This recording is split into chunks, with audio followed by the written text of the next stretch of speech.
Yet our best trained, best educated, best equipped, best prepared troops refuse to fight. Matter of fact, it's safe to say that they would rather switch than fight. Gentlemen, you're supposed to respect logic and data over emotions. Let this one go.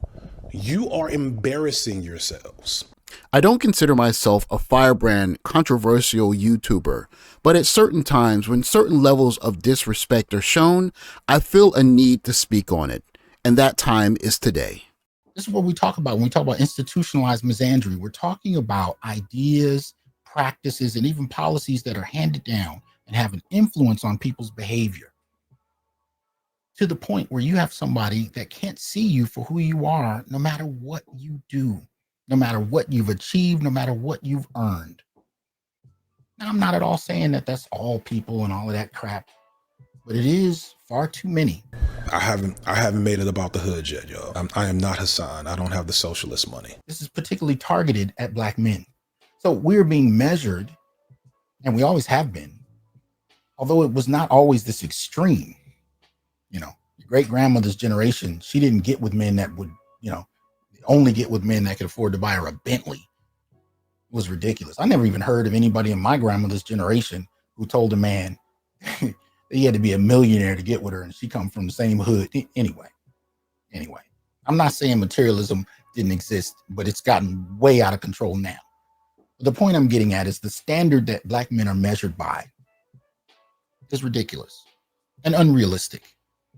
It's a standard that only about 5% reach, if that. And it doesn't make any fucking sense. None at all. It's class warfare in a very veiled, gendered context. And I can tell you, even some of the things I've been seeing on YouTube this last few days are rooted in class warfare, and I can't get with it. I do not support class warfare, especially among Black men. We got enough of it coming from all kinds of different circles, and we're still grappling with the class warfare we got to deal with in our own families and in our own relationships.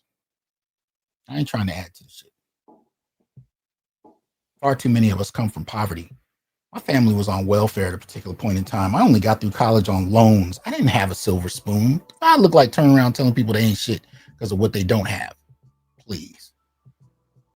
What is most disappointing about someone like FD Signifier making light of a Black man with a PhD is that he is simply mirroring levels of disrespect to another Black man that Black men see from other races throughout society. At the moment, FD Signifier may have more subscribers than many other Black men speaking on Black male issues. But we all know from history that yesterday's message is not today's message, and certainly not tomorrow's message. The message that Black men are calling for today is one of respect. It is with this that I declare a Black man's respect strike. Outside of employment and doing what is necessary to accumulate funds for the future, a zero-tolerance respect policy should be in order. And in this video from 1 year ago, Dr. Tiasan Johnson explains much better than I ever could, and that's Dr. FD Signifier, why we as Black men should settle for no less than complete respect. Seeing us through stereotype, right? It's what they've been handed down from their elders and from media, measuring us against elite white men, being upset about our unwillingness to be dominated and controlled, and really dealing with an insecurity and a fear of Black men rooted in ideas and stereotypes about us that have been used to pathologize us in their imagination. And how do you fight that when they got it from their mothers or their grandmothers? What do you do? A lot of Black men will fight to be the example of how they are not what they're accused of being. And yet, you can't fight an idea, especially if she's unwilling to engage the fact that it's an idea. When she treats it as a fact that's been reinforced by multiple generations. So I say there's about 4 solutions I look to And this is something that black men just have to do. Maybe that will change their behavior, but that's not what this is about. Solutions.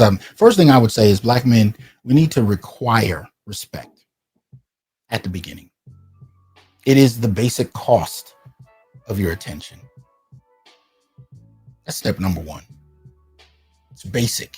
It's like, it should be like oxygen. Shouldn't even be up for conversation. I'm really not trying to hang out anywhere I can't breathe.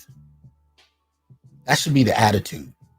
Basic respect is the cost of your attention and your time. And if she demonstrates very early on that she can't pay that toll, you should know what to do. And I'm going to tell you, that may need to include anybody in your space, family, friends, lovers, wives, whatever. If basic respect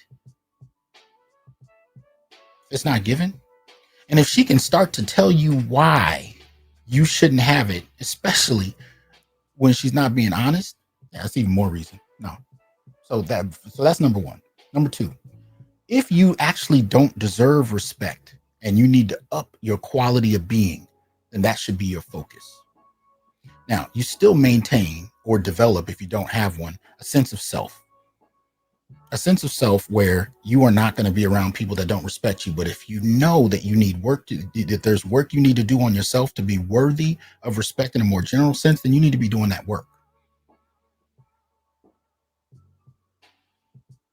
Third, differentiate between stereotype and reality when people deal with you. Check them. Make sure you're very clear about how people treat you, how they engage you, and clarify if how they engage you is rooted in the wrong motivations. But here's the thing. You also don't have to do their work for them. And you know what? I consider me telling it, look, if I tell you how what you're doing is problematic and why, it's mostly because I care.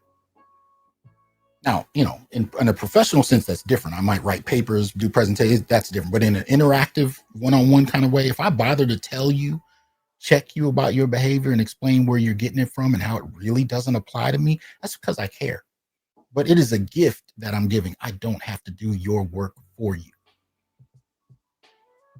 And I often won't. I stopped doing it years ago. In many situations, I stopped checking people. I just, you know, like I said, if it's a gift I give, and if I choose not to give it, you keep digging yourself a hole. I ain't gonna help you. I'm not gonna do your work for you. If I do your work for you by checking you, it's because I care and I'm trying to help. Lastly, I would say, fellas, protect your spirit at all costs. And if necessary, gift her and yourself with your absence. Do not tolerate bullshit. And this is something I think far too many brothers have grown accustomed to. We were taught that taking bullshit from women was not only who we are or who we're supposed to be, it's what it meant to be not only a good man, but a good black man. Nah. Eating feces is not the mark of a good man. Kissing people's ass when they give you their ass to kiss is not the mark of a good man. Have some dignity. Have some pride in yourself. Not arrogance, just pride in yourself. Don't take nothing that you know nobody else will take. So anyway, I hope y'all have a good one. I just wanted to drop that in real quick because I see it too often. And I really want black men to reassess this relationship with disrespect that we've grown far too accustomed with. And I think it's time to turn the shit on its head. So that being said, fellas, appreciate your time. Thank you for joining me tonight. Like, share, subscribe, join, donate, support the channel. And please stop taking shit. You're better than that. And if you're not, make yourself better than that. But still don't take shit. Life's too fucking short. Peace.